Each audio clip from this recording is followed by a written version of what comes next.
මේ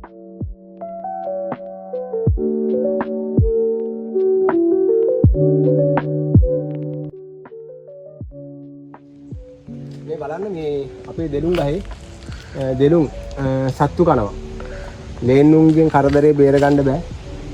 තව ඔය දඬු ලේන්නු වගේ සත්තු ඇවිල්ලා මේ කුරුල්ලෝ කොටලා මේවා කනවා. බේර ගන්න බෑ සත්තුන්ගෙන්. මම ක්‍රමයක් කල්පනා කරා.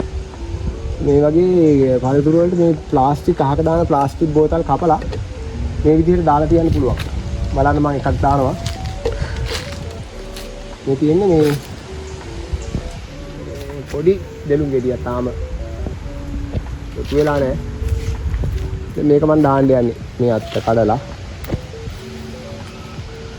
මේ බෝතලේ අස්සට මේ දෙලුම් ගෙඩිය දාලා තියෙනවා. නෝයිදිය. ඔච්චරයි. ඕක ඊට පස්සේ නිදහසේ ලොකු වෙනවා. පණුවන්ට විදින්න බෑ. කුරුල්ලන්ට ලේන්නුන්ට කන්න බෑ. මම මේ වගේ ගෙඩි කීපයක් දාලා තියෙනවා. මේ බලන්න. ඒක ලොකු වෙනවා දැන්. මේ බලන්න තව එකක්.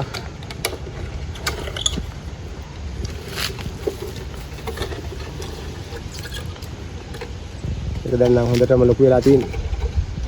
තව ටික දවසකින් කඩලා ගන්න පුළුවන්. මේ විදිහට මුළු ගහේම මේ දෙනුම් ගෙඩි වලට මම ආරක්ෂා කරගන්න ඔය අහක දාන ප්ලාස්ටික් බෝතල් පාවිච්චි කරලා ආවරණයක් යොදලා තියෙනවා. ඔයාලටත් පුළුවන් මේ විදිහට මේ දෙනුම් ගෙඩි පරිස්සම් කරගන්න. මම මේවා පැහුණාම ඔයාලට කපලා පෙන්නන්නම්. කඩලා කපලා පෙන්නන්නම් කොච්චර සාර්ථකද වැඩේ කියලා. 3 days later. මේ මම ඔයාලට මේ ඉස්සරලා පෙන්නපු දෙලුම් ගෙඩිය දැන් ලොකු වෙලා තියෙන්නේ. එකක් ලොකු වෙලා එකක් නම් පොඩි. කිසිම සතෙක්ගෙන් හානියක් වෙලා නැහැ. බලන්නලා. දැන් මම මේක කඩලා ගන්නයි යන්නේ. ඊට මේක කඩද්දි මේ අනිත් ගෙඩියට හානියක් වේද කියලා මට ටිකක් හිතෙනවා. මම පරිස්සමට මේක කපලා ගන්නවා. හොඳේ? මොන බලා ගන්නලා.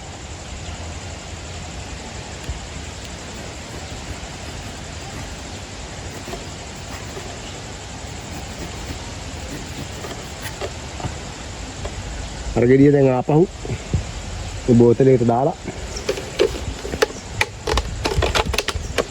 මේ බෝතලයට දාලා ඒ ගෙඩියත් ලොකු කරලා ගන්නවා. මේ ගෙඩිය දෙලුම් ගෙඩිය දැන් අපි කපලා බලමු ඇතුළ කොහමද කියලා. මේ බලන්න මම ගත්ත මේ අර දෙලුම් ගෙඩිය මේ ලේන්නුන්ට ගොඩක් දෙලුම් හදන්න අමාරුයි. ලේන්නු කනවා. මේක මේ බෝතලේ අස්සට දාලා මම ලොක් කරගත්තා. ලේන්නුන්ට කන්න බැරි විදිහට පණුවන්ට විදින්න බෑ. එක එක සත්තුන්ට කන්න බැරි විදිහ. දැන් අපි මේක කපලා බලමු මොන තත්ත්වෙන්ද ඇතුළේ තියෙන්නේ හොඳට තියෙනවද කියලා.